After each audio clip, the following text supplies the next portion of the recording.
آؤ سیکھیں بھلائی کی باتیں، سب کو سکھائیں بھلائی کی باتیں۔ الحمد للہ رب العالمین، الصلاۃ والسلام علی سید الانبیاء والمرسلین، اما بعد فاعوذ باللہ من الشیطان الرجیم، بسم اللہ الرحمن الرحیم۔ الصلاۃ والسلام علیک یا رسول اللہ وعلی آلک واصحابک یا حبیب اللہ، الصلاۃ والسلام علیک یا نبی اللہ وعلی آلک واصحابک یا نور اللہ۔ نبی پاک صلی اللہ تعالی علیہ وآلہ وسلم نے ارشاد فرمایا کہ جو شخص مجھ پر ایک مرتبہ درود پاک پڑھے گا، اللہ تعالی اس پر 10 رحمتیں نازل فرمائے گا۔ صلو علی الحبیب صلی اللہ تعالی علی محمد صلی اللہ علیہ وسلم، صلاۃ و سلام علیک یا سید یا رسول اللہ۔ ماہ رمضان مبارک کی 17 تاریخ کو دو عظیم یوں بولیے کہ واقعات کے ساتھ ایک نسبت ہے کہ اس میں حضرت عائشہ صدیقہ طیبہ طاہرہ رضی اللہ تعالی عنہا ام المؤمنین کا وصال ہوا، آپ کا انتقال ہوا، اور دوسرا جو یوم الفرقان تھا، جو معرکہ بدر تھا، یہ بھی اسی دن وقوع پذیر ہوا 17 رمضان مبارک میں۔ قبلہ نگران شورا الحمدللہ رب العالمین حضرت مولانا حاجی محمد بن اتاری ہمارے ساتھ پروگرام کے اندر موجود ہیں، اور ذکر ام المؤمنین سے جو ہے وہ آج ہم ابتدا کریں گے۔ یہ سب کیا فرمائیں گے؟ الحمدللہ رب العالمین والصلاة والسلام علی خاتم النبیین۔ اللہ پاک کی ہماری امی جان ام المؤمنین سیدتنا عائشہ صدیقہ رضی اللہ تعالی عنہ پر کرو رحمت نازل ہوں، شہدائے بدر، اصحاب بدر پر اللہ پاک کی کرو رحمت نازل ہوں۔ میں امی جان کا ذکر ان الفاظوں کے ساتھ کرنے کو پسند کر رہا ہوں کہ جو الفاظ مفتی احمد یار نعیمی علیہ الرحمٰن نے بیان کیے ہیں۔ الحمدللہ بہت ہی خوبصورت ذکر میں نے پڑھا آپ کا، مفتی صاحب نے جو لکھا ہے میں آپ کو وہ سناتا ہوں مدنی چینل کے ناظرین۔ مفتی صاحب لکھتے ہیں، حدیث پاک کے تحت فرماتے ہیں کہ ام المومنین عائشہ صدیقہ رضی اللہ تعالی عنہا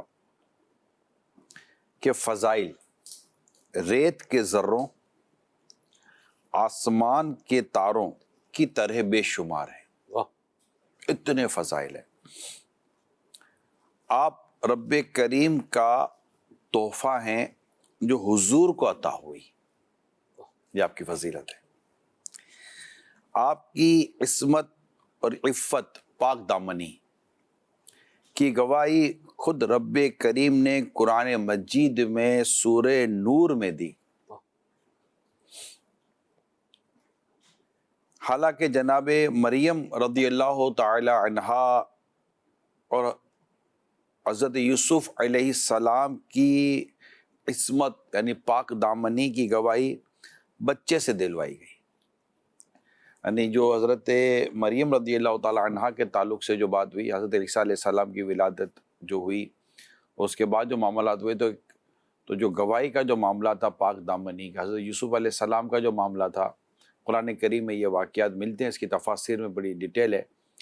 تو یہ ایک بچے کے ذریعے ہی گواہی دلوائی گئی، لیکن جب آقا دو جہاں صلی اللہ علیہ وسلم کی زوجہ ام المومنین حضرت عائشہ صدیقہ رضی اللہ تعالیٰ عنہ، جس سے خود نبی پاک بے پناہ محبت فرماتے تھے، خود حضرت بی بی فاطمہ رضی اللہ تعالیٰ عنہ سے فرمایا کہ آپ اس سے محبت کریں جس سے میں محبت کرتا ہوں، اور وہ حضرت عائشہ ہیں رضی اللہ تعالیٰ عنہ۔ تو ان کی جب بات آئی اور جب ان کی پاک دامنی کا معاملہ ہوا تو اللہ پاک نے ان کی پاک دامنی کی گواہی قرآن کریم کی آیات کے ذریعے عطا فرمائی۔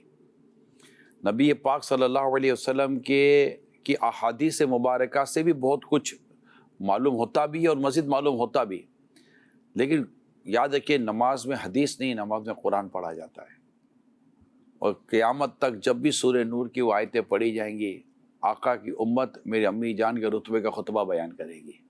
الحمدللہ رب العالمین۔ امت کو تیمم کی آسانی آپ کے صدقے سے ملی۔ میں قربان جاؤں، واہ واہ واہ واہ۔ حضور اکرم صلی اللہ علیہ وسلم کے کا جب وصال پاک ہوا، آپ جب دنیا سے پردہ فرما رہے تھے یا پردہ فرمایا، تو آپ اس وقت حضرت ام المومنین عائشہ صدیقہ رضی اللہ تعالی عنہ کے گھر میں تھے. آپ کا سر مبارک آپ کی گود میں تھا. آپ خود صدیقہ ہیں اور صدیق کی بیٹی ہیں. آپ نے بڑے پیارے اشعار لکھے. آپ کے دولت قدا میں دولت دارین ہے، آپ کے دولت قدا میں دولت دارین ہے، اس زمیں پہ پھر کیوں قربان ہو عرش بری. آپ صدیقہ پدر صدیق اور شوہر نبی. آپ صدیقہ پدر صدیق یعنی کہ والد اور شوہر نبی، میکا و سسرال اعلیٰ، آپ خود ہیں بہترین. تو یہ ایک مختصر سا ذکر مبارک کرنے کی ہم نے سعادت حاصل کی ہے. اور آپ علمی تعلق سے بہت زبردست آپ کا علمی مقام تھا، اور صحابہ کرام علیہم رضوان کی ایک جماعت آپ سے علمی حوالے سے فوائد حاصل کرتی تھی. اور آپ نبی پاک صلی اللہ علیہ وسلم کی سیرت کو بہت کمال اور بہت گہرائی سے جا کر بیان فرماتی ہیں، کیونکہ نبی پاک صلی اللہ علیہ وسلم کا ایک وقت آپ کے ساتھ گزرا ہے. اور پھر نبی پاک صلی اللہ علیہ وسلم کی دنیا سے پردہ فرمانے کے بعد ایک عرصے تک آپ دنیا میں آپ رہیں، اور اس وقت تک امت آپ سے فائدہ اٹھاتی رہی، صحابہ کرام آپ سے فوائد حاصل کرتے رہے. اور آپ کا جب انتقال ہوا تو حضرت سیدنا ابو ہریرہ رضی اللہ تعالیٰ عنہ نے آپ کی نماز جنازہ پڑھی، آپ نے پڑھائی، اور جنت و بقیع میں دیگر ازواج مطہرات کے ساتھ آپ کا مزار مبارک ہے. اللہ پاک کی آپ پر کروڑوں رحمت ہو، اور آپ کے صدقے ہماری بے حساب مغفرت ہو. ان کی مختصر سا میں نے کہا ذکر کر دو، پھر آج بدر کی بھی باتیں ہیں جی، تو پھر واقعہ بدر کی طرف چلتے ہیں. سبحان اللہ. ایسا میں یہ چاہ رہا ہوں کہ حضرت ام المؤمنین رضی اللہ تعالی عنہا کی کچھ یوں آپ کی زندگی کے کچھ معاملات کی بھی آپ ہمیں بات بتائیں. آپ کی زندگی میں روزے کے حساب سے جو آپ کا مطلب ایک لگاؤ تھا وہ کیسا تھا، اس بارے میں کچھ. آپ روزے کی تو پابند تھی، اگر آپ کی سیرت کی ہم بات کریں روزے کی تو پابند تھی، لیکن نبی پاک صلی اللہ علیہ وسلم کا جو انہیں جنت میں قرب چاہیے تھا، جی، اور اس پر جو انہوں نے رسول اکرم صلی اللہ علیہ وسلم سے التجا کی کہ مجھے یہ مقام عطا ہو جائے، اور نبی پاک صلی اللہ علیہ وسلم نے جو انہیں اس مقام کو پانے کے لیے جو زہد اختیار کرنے کی جو تربیت فرمائی کہ آج کا کھانا کل کے لیے نہ چھوڑنا، اور کپڑے کو اس وقت تک پرانا نہ سمجھنا جب تک اس میں پیوند نہ لگ جائے. تو آپ کو آقا دو جہاں صلی اللہ علیہ وسلم کی قرب کے تعلق سے آپ اتنی سنجیدہ تھیں کہ آپ اپنی زندگی کے آخری لمحات تک بھی نبی پاک صلی اللہ علیہ وسلم کی ارشاد پر عمل کرتی رہیں، تاکہ میں دنیا سے جاؤں تو مجھے مصطفیٰ کریم صلی اللہ علیہ وسلم کا وہ قرب ملے جس کی تمنا آپ کیا کرتی تھی. تو آپ نے اپنی زندگی پر زہد اختیار کیا، اور آج کا کھانا کل کے لیے نہیں چھوڑتی تھی. حتیٰ کہ آپ کی سخاوت کا یہ عالم تھا کہ ایک دن بہت سارا کچھ آیا تو آپ نے سب بانٹ دیا. تو آپ کی جو خادمہ تھی انہوں نے کہا کہ کچھ رکھ لیتی تاکہ آگے کام آ جاتا، افطار میں کام آ جاتا یا اس طرح کام آ جاتا. تو آپ نے فرمایا پہلے یاد دلا دیتی تو رکھ لیتی. یعنی بالکل آپ استغنا دیکھیں نا کہ آپ مطلب کیسی طبیعت مبارکہ تھی. اور میں یہاں پر اگر آپ ان کی سیرت کے تعلق سے ایک ڈسکشن اگر ہم یہ بھی کر لیں کہ میں اپنے اسلامی بہنوں سے عرض کروں گا کہ علمی میدان میں آنے کے لیے آپ کی جو رول ماڈل ہے نا وہ ام المومنین ہے عائشہ صدیقہ رضی اللہ تعالیٰ عنہ. حدیث، قرآن، تفسیر اور فقہ آپ کی سیرت کا یہ بہت زبردست پہلو ہے، بہت زبردست عنوان ہے کہ آپ کو کس قدر قرآن اور اس کے معنی اور اس کے مطالب پر آپ کو نظر تھی، اور مسائل کو آپ کس قدر بہتر انداز سے سمجھتی تھی، اور سیرت پاک کو کس طرح بہتر انداز سے بیان کرتی تھی. اگر اسلامی بہنیں آج ان کی سیرت کو پڑھیں، فیضان عائشہ صدیقہ رضی اللہ تعالیٰ عنہ مقتدى المدینہ نے کتاب شائع کی ہے، اس کو پڑھ لینا چاہیے. آپ ان کی کتاب کو پڑھیں گی تو انشاءاللہ تعالیٰ یہ جو میں نے خاص چیپٹر کہا، ایک تو نماز کا ہے، عبادت کا ہے، روزوں کا ہے، سخاوت کا ہے، زہد کا ہے، تقوی کا ہے، یہ اللہ کی رحمت ہے، یہ زبردست آپ کی سیرت کا یہ موضوع بنتا ہے جسے ہم سب کو اختیار کرنا چاہیے۔ لیکن خاص طور پر چونکہ علمی میدان میں ہمارے یہاں اگر میں کہوں کہ خواتین کی کیفیت جو ہے نا وہ زیادہ بہتر نہیں ہے، یعنی مردوں کے مقابلے میں بہت کمزور ہے۔ علم دین کے تعلق سے عرض کر رہا ہوں، قرآن پڑھنے میں یہ اپنی مثال آپ ہیں، اتنا قرآن پڑھتی ہیں، اتنی سورہ یاسین پڑھتی ہیں، 2 3 4 4 5 سورے ان کے گھر میں ہوں گے، لیکن بدقسمتی یہ ہے کہ ان میں ایک تعداد ہے جو بیچاریوں کو پڑھنا نہیں آتا، مسائل سے اتنی نا واقفیت ہے۔ عام خواتین کی بات کر رہا ہوں، اتنی نا واقفیت ہے کہ غسل، نماز، وضو، طہارت، عبادت، ان تمام اور اس کے علاوہ بہت سارے مسائل ہیں عورتوں کے تعلق، یعنی مردوں سے زیادہ مسائل ہیں عورتوں کے اگر دیگر مسائل کی میں بات کروں، لیکن ان اللہ کی بندیوں کو معلومات نہیں ہے۔ اچھا، اب معلومات کا ذریعہ بننے تو ہوئے ہیں ہمارے پاس، لیکن معلومات کے ذریعے کی طرف جانے کے لیے اپروچ نہیں ہے۔ آپ ہمت کریں گے تو کام ہوگا، اور ہمت بھی کریں، طے بھی کریں، اور آپ جو کچھ طے کیا اس پر آپ جمی بھی رہیں۔ آپ کے فیصلے مضبوط ہونے چاہیے، آپ کے فیصلوں کے اندر عزم اور استقامت جو ہے نا وہ مضبوط طریقے سے ہونی چاہیے۔ میں مانتا ہوں کہ آپ کے کئی مسائل ہوتے ہیں، لیکن ان مسائل سے نکل کر بھی کچھ خواتین عالمہ بنتی ہیں۔ اب تو ماشاءاللہ دعوت اسلامی کے دینی ماحول میں مفتی بنانے کا کورس جاری ہے، اسلامی بہنیں مفتیاں بن رہی ہیں۔ اللہ پاک نے چاہا تو عین قریب آپ کو اسلامی بہنیں ملیں گی جو انشاءاللہ تعالیٰ مفتیاں ہوں گی، اور اسلامی بہنیں ان سے اپنے شرعی مسائل کا حل اللہ پاک نے چاہا تو لینے میں کامیاب ہو جائیں گی۔ تو یہ بھی تو اسی سوسائٹی میں ہے، اسی معاشرے میں ہے۔ تو میری آپ سب اسلامی بہنوں سے یہ درخواست ہے کہ مضبوط ارادے، مضبوط فیصلوں کے ساتھ آگے بڑھیں، جامعۃ المدینہ میں داخلے لیں، اور داخلے لینے کے بعد آپ اپنے درس نظامی پورا بھی کریں اور مفتی بنیں۔ میں اسلامی بہنوں سے عرض کروں گا، آج علوم المومنین سیدتنا عائشہ صدیقہ رضی اللہ تعالیٰ عنہا کا صدقہ لیں اور اپنے آپ کو پیش کر دیں کہ میں انشاءاللہ عالمہ بنوں گی اور مفتیہ بنوں گی، اور اپنے عزم پر پھر مضبوط رہیں۔ فَإِذَا عَزَمْتَ فَتَوَكَّلْ عَلَى اللَّهِ، جب تم کسی بات پر مضبوط ارادہ، اپنا پکا ارادہ کر لو، پھر اپنے رب پر بھروسہ کرو۔ اللہ پاک ہم سب کو ام المومنین سیدتنا عائشہ صدیقہ رضی اللہ تعالیٰ عنہا کا صدقہ عطا فرمائے، آمین آمین، بجائے خاتم النبیین صلی اللہ تعالیٰ علیہ وآلہ وسلم۔ مرحبا۔ سب غزوہ بدر ہے، یہ بھی اپنی مثال آپ ہے۔ اس کے لیے میں ایک سوال سوچ کر آیا ہوں، اور اس کا جواب جو ہے وہ آپ عطا فرمائیں کہ آپ کو کیا لگتا ہے وہ کون سی شے تھی کہ جس نے 313 صحابہ کرام علیہم رضوان، جن کے پاس وہ جنگی ساز و سامان کا بھی وہ معاملہ نہیں ہے، 1000 کے لشکر جرار سے جو ہے وہ برسر پیکار جو ہے وہ کر دیا، آمنے سامنے کر دیا؟ آمنہ کے لال پر اعتماد تھا، واہ، سرکار صلی اللہ علیہ وسلم ان کے ساتھ تھے، جی، دعائیں تو نبی پاک کر ہی رہے تھے، اور اپنے رب کے حضور اوزاری التجا آپ کر ہی رہے تھے، جی، لیکن صحابہ کرام علیہ رضوان دیکھ رہے تھے کہ ہمارے ساتھ ہے کون؟ ہمارے ساتھ نبی پاک صلی اللہ علیہ وآلہ وسلم ہے۔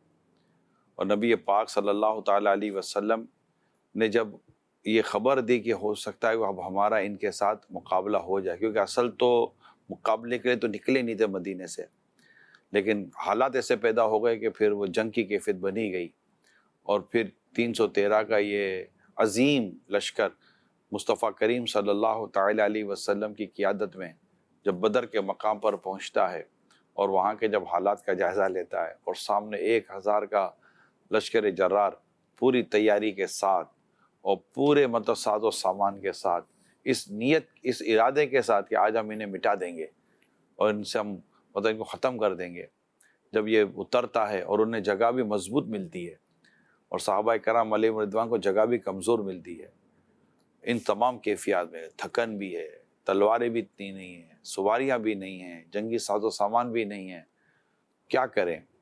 اور پھر سرکار صلی اللہ علیہ وسلم سب سے بات کر رہے ہیں، مہاجر صحابہ، یہ انصار صحابہ بھی ساتھ ہیں، مہاجر صحابہ بھی ساتھ ہیں، تو سب اپنا اپنا وہ پوائنٹ آف ویو بھی دے رہے ہیں اور سب جان و مال قربان کرنے کی بھی نیت بھی کر رہے ہیں ماشاءاللہ. سب سے پہلے تو مہاجر صحابہ نے کہا کہ ہم تو ساتھ ہیں، لیکن نبی پاک صلی اللہ علیہ وسلم انصار صحابہ سے جو مدینہ پاک میں تھے ان سے سننا چاہتے تھے. انہوں نے بھی جان و مال قربان کرنے کی جب بیان کیا تو نبی پاک صلی اللہ علیہ وسلم جب بدر کے میدان میں اترے اور جگہوں کا جب انتخاب ہوا تو جگہ بھی اتنی مناسب نہیں تھی، پاؤں دھس رہے تھے. مطلب یہ ساری کیفیات تھی صحابہ کرام کے سامنے، تھکن بھی تھی. اللہ پاک نے مدد کی، اور کیسی مدد کی سلمان بھائی؟ اونگ طاری کر دی. سبحان اللہ. اذ یغشیکم النعاس امنۃ منہ، قرآن کریم سورہ انفال میں یہی ذکر ہے اس میں کہ اونگ طاری کی گئی. اونگ طاری کر دی، یعنی ہلکی سی جیسے نیند آ گئی. وہ نیند کا وہ ہلکا سا فیض آیا کہ جس نے ان کی تھکن اتار دی. جبکہ ایسے موقع پر نیند آتی نہیں ہے، سامنے جان کا خطرہ ہو، دشمن تلوار ہے، پتہ نہیں کیا کیا لے کر آیا ہوا ہو، اور خود اپنے پر اتنا ساز و سامان نہ ہو. مگر یہ اللہ پاک کی مدد کو قرآن نے بیان کیا، اور یہ مدد تھی جو ہلکی سی نیند ان پر طاری ہو گئی جس سے اصحاب بدر فریش ہو گئے، ان کی تھکن اتر گئی. سبحان اللہ. اور یہ بالکل جیسے چاقو چوبند نہیں ہوتے، لمحے میں یہ بس یہ سمجھے کہ بس یہ ہو گیا، یہ اللہ پاک نے ان پر ایک کرم کیا. اور پھر جو زمین جس پہ دھسا جاتا تھا، یعنی پاؤں نہیں رہ پا رہے تھے، اللہ پاک نے بارش دے دی اور وہاں پاؤں جمنے شروع ہو گئے، اور جہاں کفار نے جگہ لی تھی وہاں پھسلن ہو گیا. اچھا، یہ وہ مدد کے وہ چیزیں تھی جنہوں نے صحابہ کرام علیہم رضوان کے دلوں کو اور مضبوط کیا، ان کے ارادوں کو اور مضبوط کیا، اور پختگی کے ساتھ یہ مطلب مزید یہ آئے. اور پھر اللہ پاک کے پیارے حبیب صلی اللہ علیہ وآلہ وسلم کی مبارک دعائیں یہ ساتھ تھی، اور ساتھ ساتھ پھر فرشتوں کی مدد. پہلے 1000 فرشتے، پھر 3000 فرشتے، اور فائنلی 5000 فرشتوں کے ذریعے صحابہ کرام علیہ رضوان کی وہاں مدد کی گئی. اور ان فرشتوں نے بھی اس غزوے میں اپنا حصہ لیا. اور جیسا صحابہ میں بدری صحابہ کو بڑی اہمیت حاصل ہے، اسی طرح فرشتوں میں بھی بدری فرشتوں کو اہمیت حاصل ہے کہ جنہوں نے وہاں بدر کے میدان میں حصہ لیا تھا، وہ امپورٹنس ہے. تو یہ پورا واقعہ جو تھا یہ عشق و محبت کا واقعہ بھی تھا، اور یہ فرق کرنے والا واقعہ تھا. یوم الفرقان اس کو کہتے تھے، فرق کر دیا. کفار آئے تھے مٹانے کے لیے مگر مٹ گئے، اور صف ماتم بچھ گئی. 70 کے آس پاس قتل ہوئے، واصل جہنم ہوئے کفار، اور اتنی گرفتار ہو گئے، اتنے پکڑے گئے. اور پھر ان کا الگ واقعہ ہے کہ ان کو کیسے چھوڑا گیا، فدیے اور یہ سارے معاملات ان کے الگ ہیں. اور 14 کم و بیش صحابہ کرام، 14 یا 17 14 صحابہ کرام علیہم رضوان نے جام شہادت نوش کیا. ان کے نام بھی کتابوں میں لکھے ہیں، 14 صحابہ کرام. اور ایک بات یہ بھی لکھی کہ جو ان تمام اصحاب بدر کے ناموں کے ساتھ جو دعا کرتا ہے اس کی دعا قبول ہوتی ہے. میں نے ایک جگہ دیکھا تھا تمام اصحاب بدر کے نام لکھے ہوئے تھے. سبحان اللہ. تو یہ ان کی فضیلت ہے اور یہ ان کا مقام و مرتبہ ہے. سلمان بھائی، یہاں نبی رحمت صلی اللہ علیہ وآلہ وسلم کا ایک بہت ہی پیارا معجزہ اور بہت ہی پیاری برکت بھی سامنے آتی ہے. ایک رات پہلے نبی پاک صلی اللہ علیہ وسلم نے میدان بدر کا جائزہ لیا، اور آپ نے جائزہ لیا اور پھر آپ یہ فرماتے رہے کہ یہاں فلاں بن فلاں کافر مرے گا، یہاں یہ مرے گا، یہاں یہ مرے گا، یہاں یہ مرے گا. ان سب کی نبی پاک صلی اللہ علیہ وسلم نے نشاندہی فرمائی. اور اگلے دن جب یہ جنگ شروع ہوئی تو جہاں پر آقا نے لائن کھینچی تھی نہ اس سے ایک انچ ادھر نہ ایک انچ ادھر، وہ وہیں پر مرا. آقا صلی اللہ علیہ وسلم نے ایک دن پہلے بتا دیا. پتہ چلا حضور جانتے ہیں. سبحان اللہ، کیا بات ہے جی.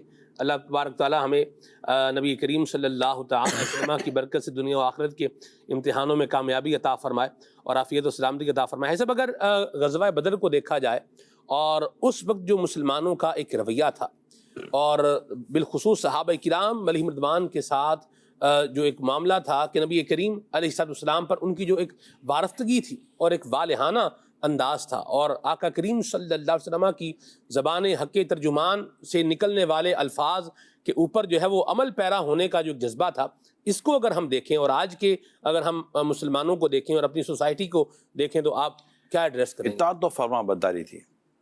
نبی پاک صلی اللہ علیہ وسلم کی اطاعت و فرما برداری تھی.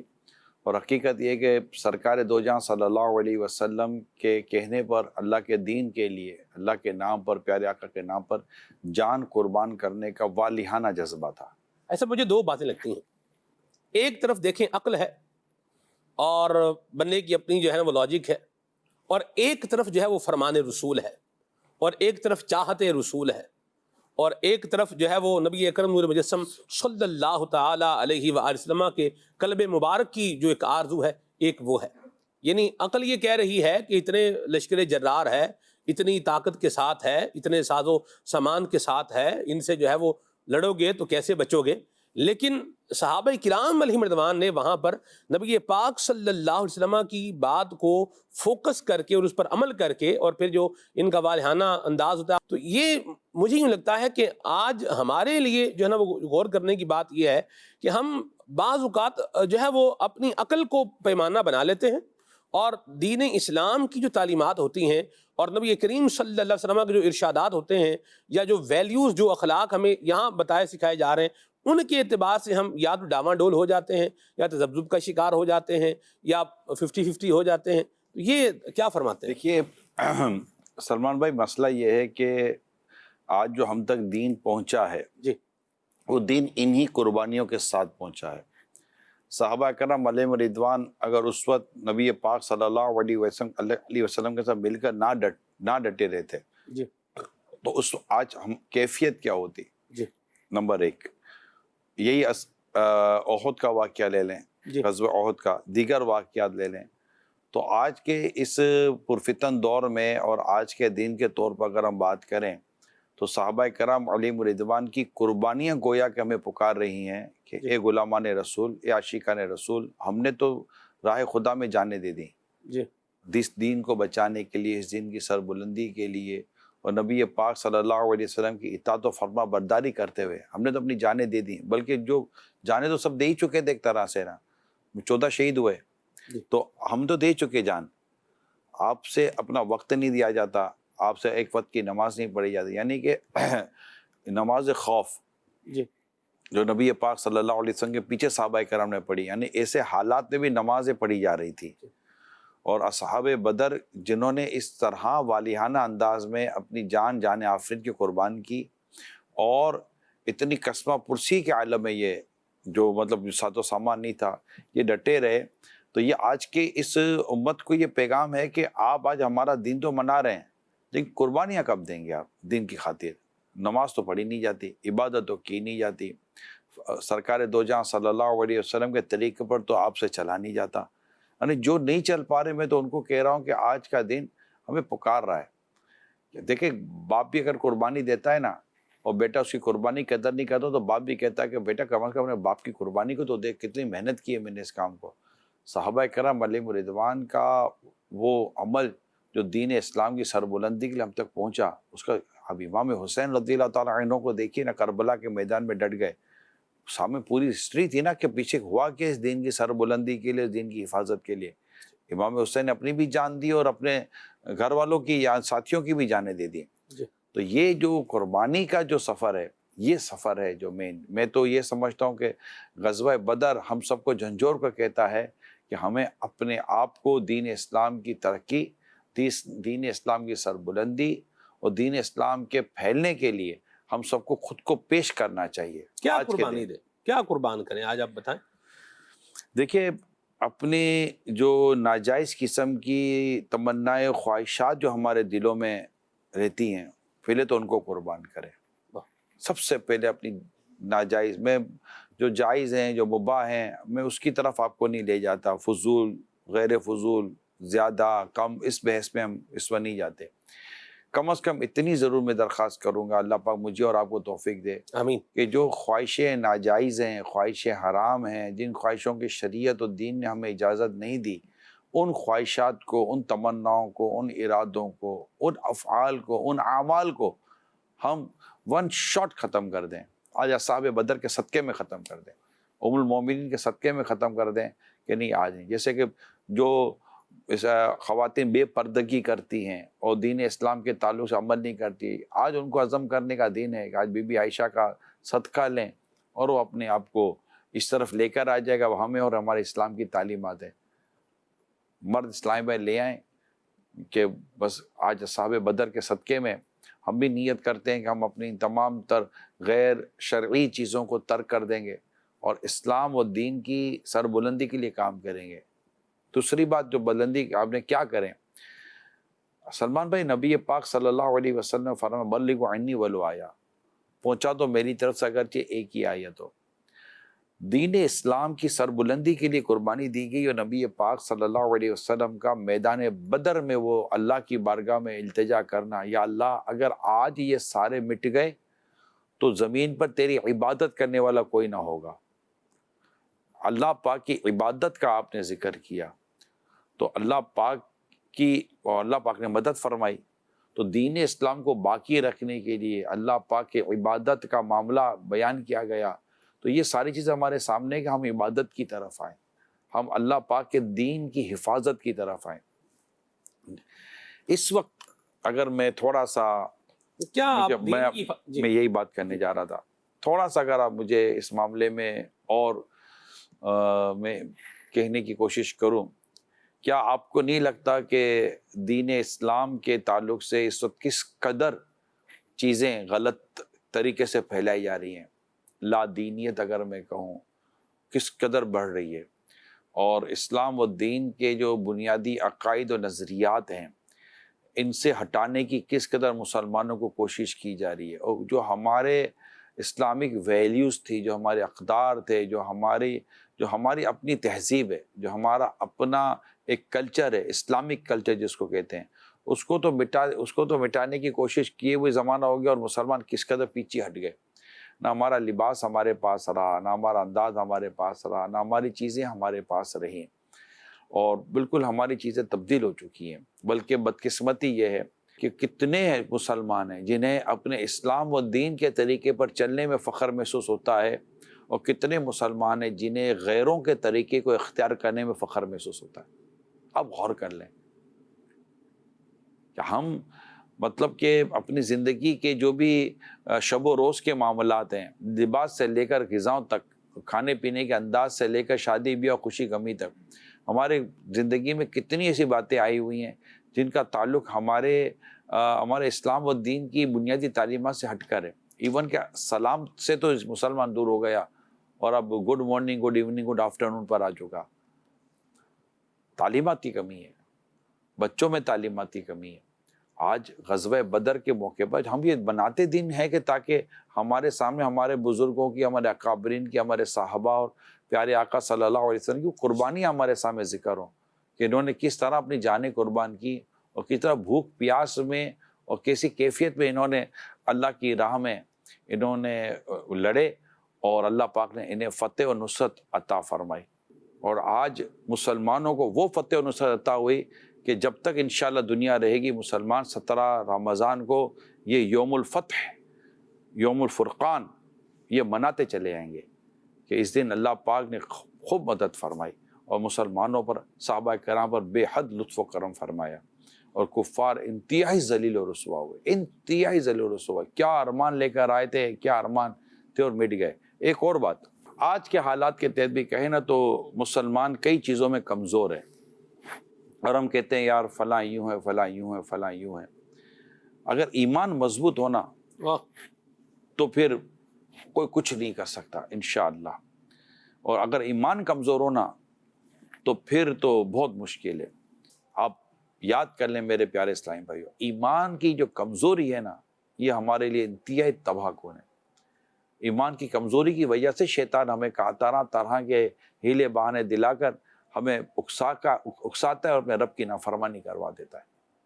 اللہ پاک ایمان مضبوط کرو۔ ایمان کی مضبوطی کے لیے عبادت ضروری، نیکی ضروری۔ یاد ہے کہ ایمان نیکی سے مضبوط ہوتا ہے اور ایمان گناہ سے کمزور ہوتا ہے۔ یہ دو باتیں یاد کر لیں، ایمان کی مضبوطی کے لیے نیکی ہے، اور ایمان کی کمزوری کے لیے گناہ ہے۔ جب گناہ کرتے ہیں تو ایمان کمزور ہو جاتا ہے، جب نیکی کرتے ہیں تو ایمان مضبوط ہوتا ہے۔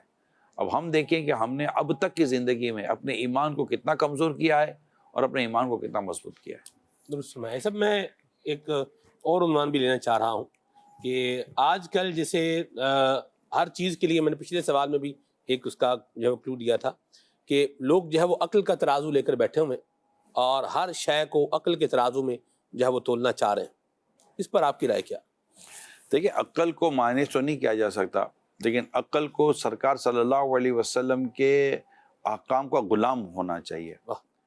کہتے ہیں کہ اگر عقل کو خوف خدا کے لگام نہ ہو تو عقل بھٹکا دیتی ہے، اور عقل میں اگر خوف خدا ہو، عقل کے ساتھ خوف خدا کا فیضان ہو تو عقل راستہ دکھا دیتی ہے. سبحان اللہ. کیونکہ عقل کو اللہ پاک نے بڑی اہمیت اور بڑی فضیلت دی ہے جی. کہ اسی پر سزا اور اسی پر جزا ہے.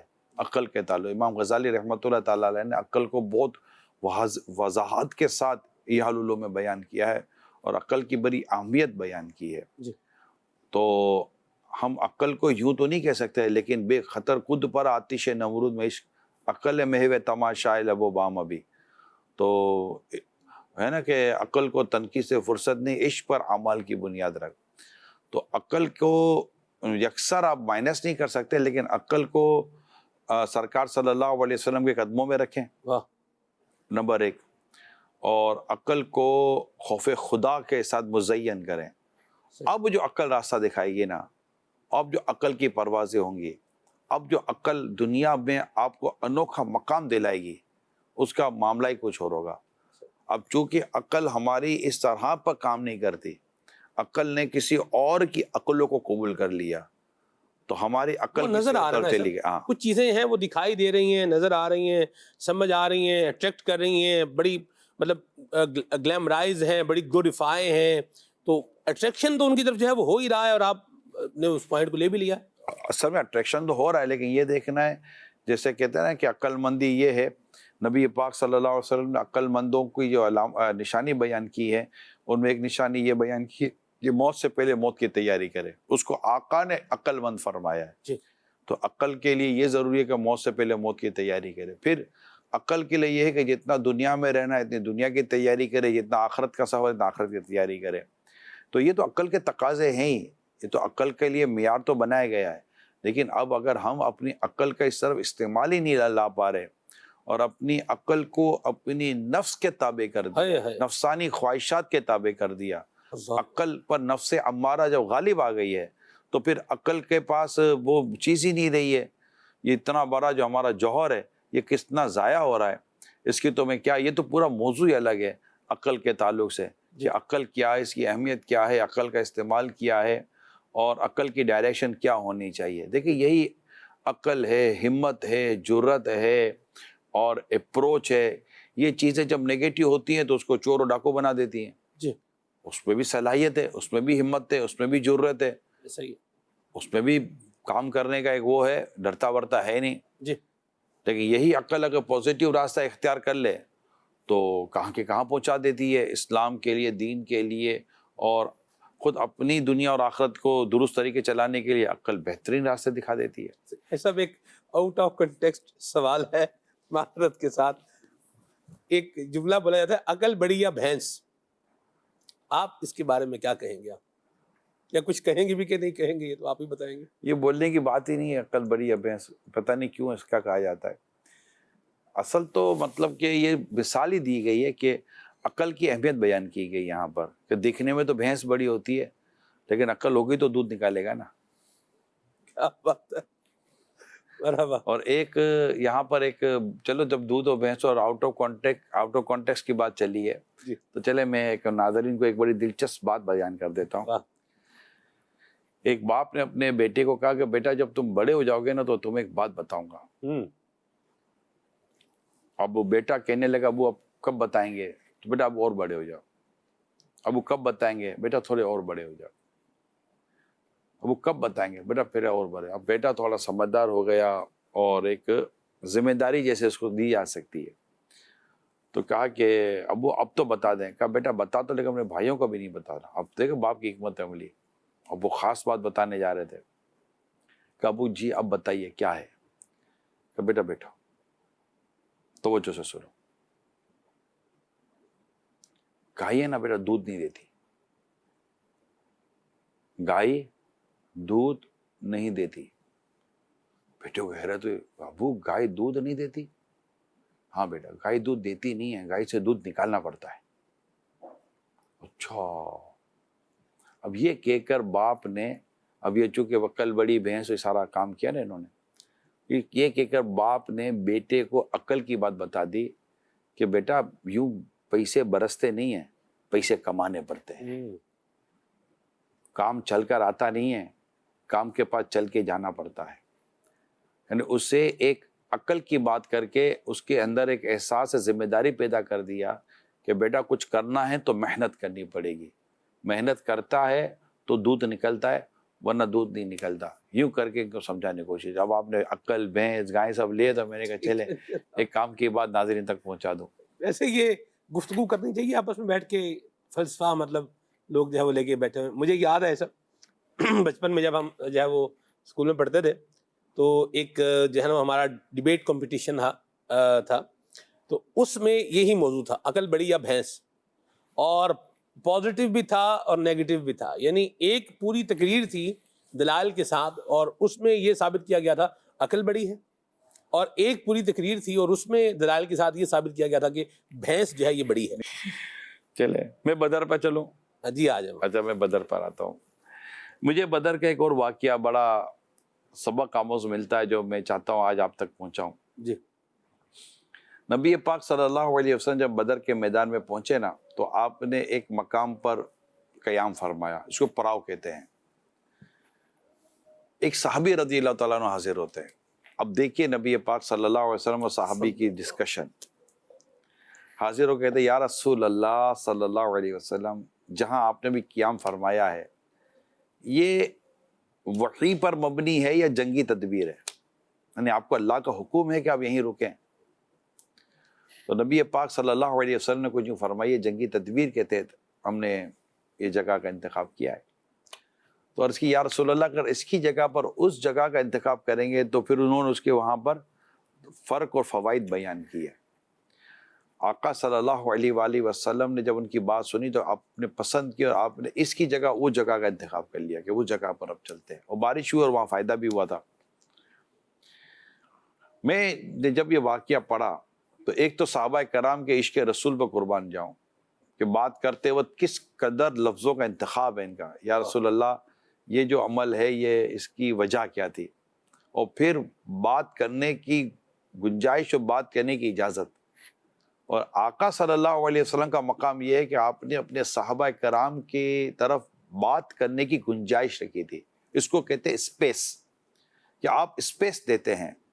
بڑا اپنے چھوٹوں کو اسپیس دیتا ہے. جو میں آپ کو عرض کرنا چاہتا ہوں وہ یہ, ایک تو یہ کہ آقا کی بارگاہ میں مشورہ دیا جا سکتا تھا, اور نبی پاک صلی اللہ علیہ وسلم اپنے صحابہ کرام کے مشورے سنا کرتے تھے اور مشوروں کو قبول فرما کر ان کی حوصلہ افزائی بھی فرمایا کرتے تھے. ٹھیک ہے. اب یہ بات جو میں نے آج آپ کے ساتھ ابھی ڈسکس کی ہے, آپ اب غور کریں, جو بڑے ہیں, گھر کے بڑے ہیں, ادارے کے بڑے ہیں, تنظیموں کے بڑے ہیں, یا کسی بھی سطح پر آپ بڑے ہیں, کیا آپ نے اپنے پاس اس طرح مشورے کا اسپیس رکھا ہے کہ کوئی آ کر آپ کو کوئی ایڈوائس کر سکے, مشورہ دے سکے؟ اور اگر کوئی ایسا مشورہ دے, یعنی گھر میں بیٹے ہی اگر باپ کو مشورہ دے, معافی چاہتا ہوں ناراض مت ہوئیے گا, تو باپ کیا بیٹے کی بات توجہ سے سنے گا؟ اور اگر مثال کے طور پر کوئی معقول بات نہ بھی کی بیٹے نے تو اس کو کیا یہ کہہ دے گا بیٹا جب بات کرنے نہیں آتی تو کیوں کرتے ہو, جب مشورہ دینے ہے تو کیوں دیتے ہو؟ تو وہ تو اس کے پاس تو فل اسٹاپ لگا دیا. اب وہ آگے آپ کے ساتھ کیا اس معاملے میں بات کرے گا؟ تو اس میں میری تمام گھر کے بڑوں سے درخواست ہے کہ مہربانی کر کے آپ مشورہ کیا کریں. میں آج ہمارے تمام معاشرے کے بڑوں سے درخواست کروں گا, پلیز اسپیس رکھیں, جو گنجائش دے بات کرنے کی, اور سنیں. اگر خدا نہ کرتا نامعقول قسم کی اور انتہائی غیر ضروری قسم کی بات ہوتی ہے تو ایک برداشت پیدا کریں, ایک حکمت عملی کے ساتھ چلیں. یہی تو برداشت ہے اصل میں. جو سنتا ہے نا پھر اس کو لوگ سناتے ہی رہتے ہیں اس کو, یہ بھی پرابلم ہوتا ہے. اور میں تو حیران ہوں, آپ تو بڑے ظرف والے آدمی ہیں, آپ تو لوگوں کی مطلب نامعقول باتیں بھی بڑے انہماک کے ساتھ سن لیتے ہیں. حیرانگی والی بات ہے. ویسے میں صحیح بتاؤں آپ کو, کئی دفعہ مشوروں میں ہم نے دیکھا ہے کہ ہمیں لگ رہا ہوتا ہے یار یہ بندہ کیوں بول رہا ہے، مطلب اگر میرے اختیار میں ہونا میں تو بولوں بھائی مائک بند کر دے بننے کا، آپ کو اختیار نہیں ہے نا. میرے پاس نہیں ہے، ایسی بات ہے. لیکن یہ مسئلہ ہے نا جی، دونوں طرف میں چاہ رہا ہوں بات ہو. جو بات کرنے والا ہے اس کو بھی بات تو کوئی طریقے سے کرنی چاہیے، اور اپنی بات کو لاجک کے ساتھ درست طریقے سے بیان کرنا، پیش کرنا، ریپرزینٹ کرنا، یہ اچھی بات ہے. لیکن آگے سے جو سامنے سے جو بات آ رہی ہے اس کو بھی کوئی نمبر دینے چاہیے، اس پر بھی کوئی غور فکر کر لینی چاہیے، اس پر بھی تو کچھ غور ہونا چاہیے. اگر سامنے والے کو سب پتہ چل جائے کہ میری بات معقول ہے یا غیر معقول ہے، واجبی ہے غیر واجبی ہے، غلط ہے یا صحیح ہے، تو معاملہ ختم ہو جائے نا. ہر شخص جو بات کرنے کی کوشش کرتا ہے عموماً طور پر وہ اپنی بات کو درست ہی سمجھ رہا ہوتا ہے کہ میری بات درست ہے، وہ موقع ہے اور ریلیونٹ بات کر رہا ہوں.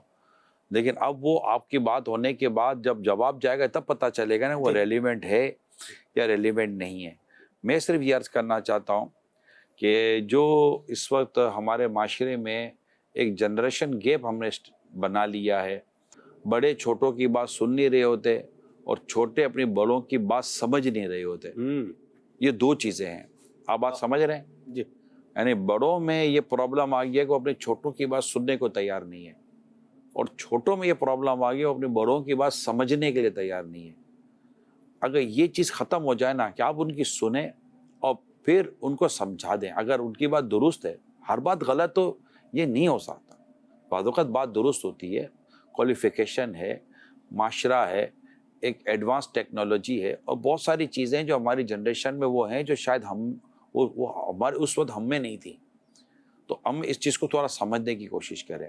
اور اگر وہ کوئی غیر معقول گفتگو کر رہے ہیں تو آپ لاجک کے ساتھ، دلیل کے ساتھ اور سمجھداری کے ساتھ ان کی اس بات کو ان کی طرف واپس کریں، اور پھر بھی اسپیس رکھیں کہ ٹھیک ہے یہ ہو گیا، وہ مان لیں گے انشاءاللہ تعالیٰ. نہ مانے تو نیکسٹ ٹائم منا لیجیے گا، لیکن بات کرنے کی گنجائش دیجیے میرے پیارے اسلامی بھائیوں، تاکہ آپ کے جو گھر کے اور خاندان کے جو چھوٹے ہیں وہ آپ کے قریب آئیں اور آپ سے بات کریں اور آپ کے تجربات سے فائدہ اٹھائیں. کیونکہ آپ سنتے نہیں ہیں نا، اس لیے آپ کے تجربات سے فائدہ نہیں اٹھا پاتے یہ بیچارے. آپ کی سنیں، یہ استاد کا بھی کام ہے، ٹیچر کا بھی کام ہے کہ اپنے اسٹوڈنٹس کی بات سنیں. یہ بڑوں کا کام ہے کہ اپنے چھوٹوں کی بات سنیں. بعض اوقات اتنا آپ کا ماتحت اور جس سے آپ چھوٹا سمجھتے ہیں وہ بعض اوقات بڑوں سے زیادہ آپریشنل ہوتا ہے، بڑوں سے زیادہ یہ زیادہ مارکیٹ میں ہوتا ہے، اور بڑوں سے زیادہ یہ زیادہ تر لوگوں کے درمیان اٹھتا بیٹھتا ہے.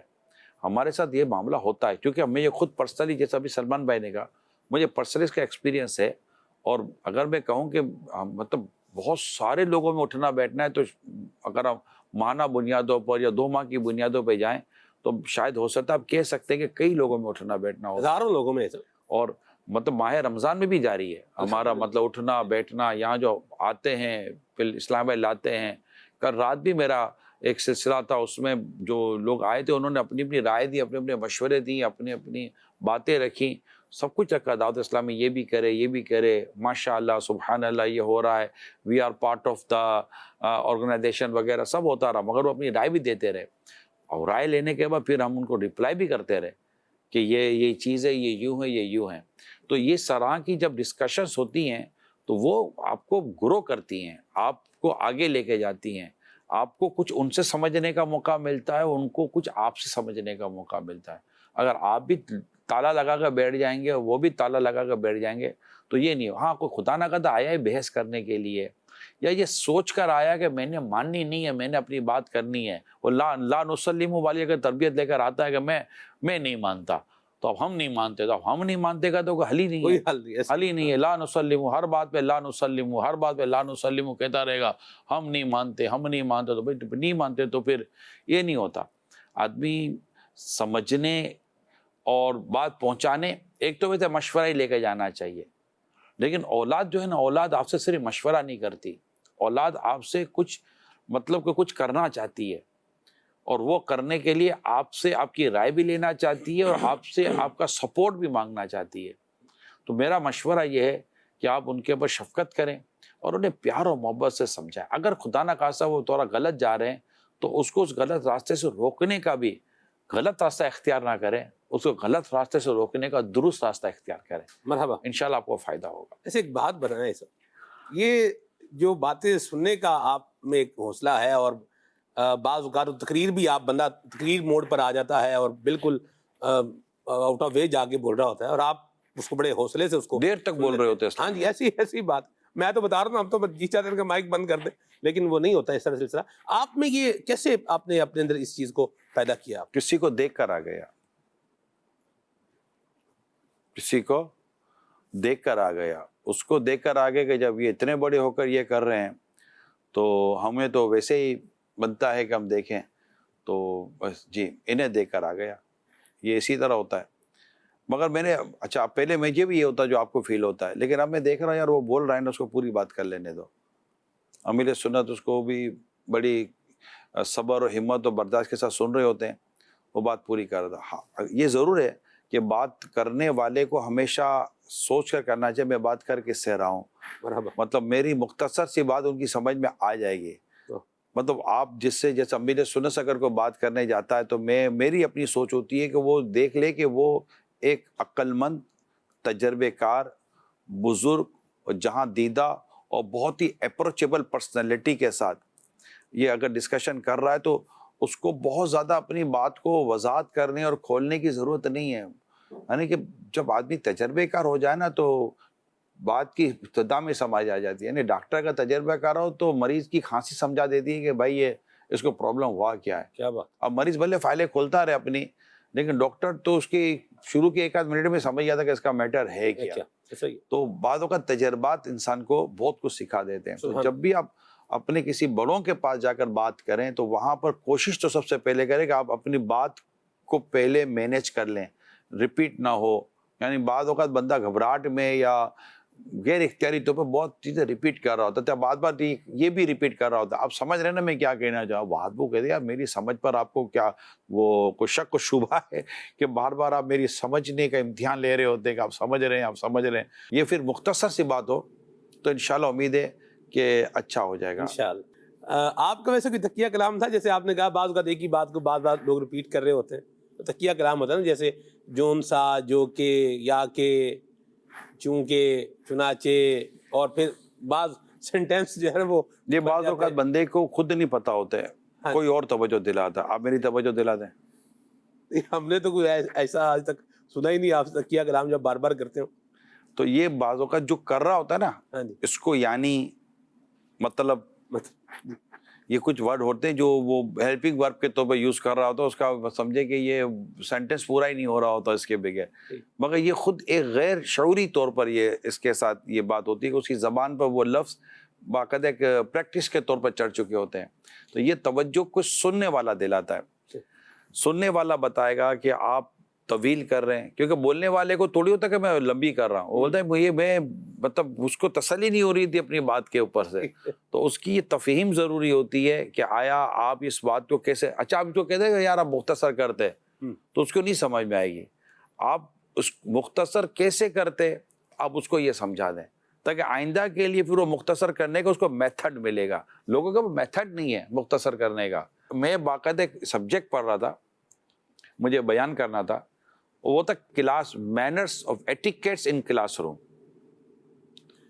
اچھا وہ کلاس روم کے صرف ایٹیکیٹس نہیں تھے, وہ میٹنگ ایٹیکیٹس بھی تھے. یعنی آپ اگر کسی میٹنگ میں ہیں, کسی مشورے میں ہیں یا کلاس روم میں ہیں تو اس میں چونکہ جیسے مثال کے طور پر 45 منٹ 1 آور کی کلاس ہوتی ہے, اس میں ایک اسٹوڈنٹ کھڑا ہوتا ہے اور وہی سارا وقت لے لیتا ہے. یہ ساری چیزیں ہیں. پھر اسٹوڈنٹ کو کیسے بیٹھنا ہے, اس کو اپنے ساتھ والے اسٹوڈنٹ کا کیا خیال رکھنا ہے. تو پورے class room etiquettes, meeting etiquettes اور اس طرح کے آفس ایٹیکیٹس باقاعدہ ایک پورا سبجیکٹ ہے. مجھے بیان کرنا تھا ایک ادارتی طور پر, تو وہ میں اس کی پوری اسٹڈی کر رہا تھا اور اس کو ایک ریسرچ کر رہا تھا. تو وہاں مجھے کئی چیزیں ایسی ملی تھیں. تو اس میں یہ بات بھی تھی کہ اگر کوئی اسٹوڈنٹ کوسچن کرنا چاہے تو یہ دیکھے کہ اگر یہ سارا سوال و جواب خود ہی لے جائے گا تو دیگر اسٹوڈنٹ کیا کریں گے. اسی طرح اگر کوئی میٹنگ کے اندر ہے, مشورے میں کوئی شخص ہے اور وہ اتنی طویل گفتگو کر رہا ہے تو دیکھے کہ یار یہ صرف سننے والا جس سے یہ بات کر رہا ہے صرف یہ اسی کا ٹائم نہیں لے رہا, وہ اپنے سب کا ٹائم لے رہا ہے.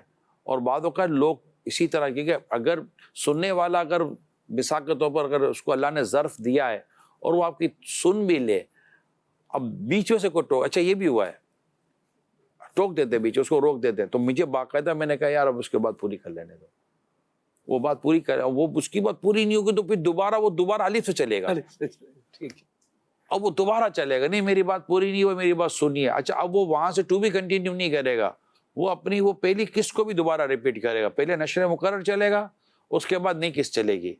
تو اب اتنا مطلب کہ اس سے اچھا تھا کہ بالکل اچھا. بعض ہو کہ ہمارے اتنا ہوتا ہے کہ اب بات ختم ہونے والی ہوتی تھی اس کو ٹوک دیتے ہیں, کہ وہ بالکل آخری لمحہ ہوتا ہے کہ اس کی بات ختم ہو, ٹوک دیا.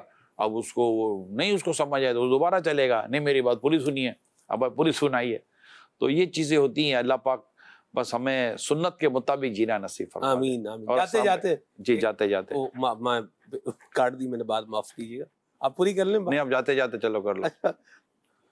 اتنی بڑی آرگنائزیشن کے ہیڈ ہیں آپ ماشاءاللہ, ایک انٹرنیشنل آرگنائزیشن ہے, دنیا جہان میں سنتوں کا جو ہے وہ پیغام. میں آرگنائزیشن کا ہیڈ نہیں ہوں, میں اس کی اصلاح کر دیتا ہوں. آرگنائزیشن کا ہیڈ نہیں ہے, دعوت اسلامی کی آرگنائزیشن کو جو ہیڈ کرتی ہے وہ شورا کرتی ہے. یہ سسٹم کے لیے میں کہہ رہا ہوں, کوئی 1% اس طرح ہیڈ نہیں بنتا. امیر سنت نے شورا کو ہیڈ آف دا آرگنائزیشن کے طور پر لیا ہوا ہے. اب جو بنے گا نا وہ شورا کا ذمہ دار بنتا ہے, نہ کہ وہ پوری شورا کے نام پر آپ بولو کہ پوری تحریک کا ہی وہ آل اینڈ سول ہوتا ہے. ایسا نہیں ہوتا. دعوت اسلامی کی جو اس طرح کی اگر آپ کہیں کہ جو پوری آل اینڈ باڈی ہے, جو سپریم باڈی آپ ایگزیکٹو باڈی کے, تو وہ پوری دعوت اسلامی کی مرکزی مجلس شورا لی جاتی ہے. جی کتنا جو ہے نا وہ طویل واٹس ایپ میسج آپ نے سنا ہے, کوئی ڈیوریشن بتائیں گے اس کا؟ سنتے رہتے, بعض اوقات ہوتے امپورٹنٹ, مجھے پتا ہوتا ہے کس کا ہے, اور بعض اوقات سننا پڑتا ہے طویل میسیجز. لیکن اس کے لیے پھر اگر دیکھیں یہ پرسنالٹی پر ڈیپینڈ کرتا ہے کہ آیا کس کا ہے. ٹھیک ہے, اگر امیل سنت کا پیغام تو اس میں تو کوئی مختصر یا طویل کی تو کوئی بحث ہی نہیں رہے گی. وہ آئے گا تو آپ کے لیے سعادت ہی سعادت ہے, سنیں اور موج کریں, کانوں میں رس گھولے گی آواز. اب اس کے علاوہ کوئی ایسے تنظیم اہم ذمہ داران ہیں تو ہمیں پتہ ہے کہ انہوں نے کیا ہے, تو انہوں نے لازمی طور پر جو کیا ہوگا سوچ سمجھ کر ہی کیا ہوگا, تو ان کی سننی چاہیے. اس طرح کی چیزیں ہوتی ہیں, وہ بھی کیٹیگرائز ہو جاتا ہے کہ کون کتنی بات کتنے وقت میں کرتا ہے. لیکن بعضوں کو واقعی طویل بات کرنے کی عادت ہوتی ہے. اگر وہ پوری بات 10-15 منٹ کی سن لیں اور بعد میں کوئی ہم سے پوچھے تو ہم کہہ سکتے تھے یار یہ بات 2 سے 3 منٹ میں ہو سکتی ہے. کیا بات ہے, ماشاءاللہ. اللہ ہمارے حال پہ رحمت فرمائے. پروگرام کا وقت جو ہے وہ اختتام کو پہنچا ہے. سب جی ناظرین سے اجازت لیں گے. صلو علی الحبیب صلی اللہ تعالی علی محمد. آؤ سیکھیں بھلائی کی باتیں, سب کو سکھائیں بھلائی کی باتیں.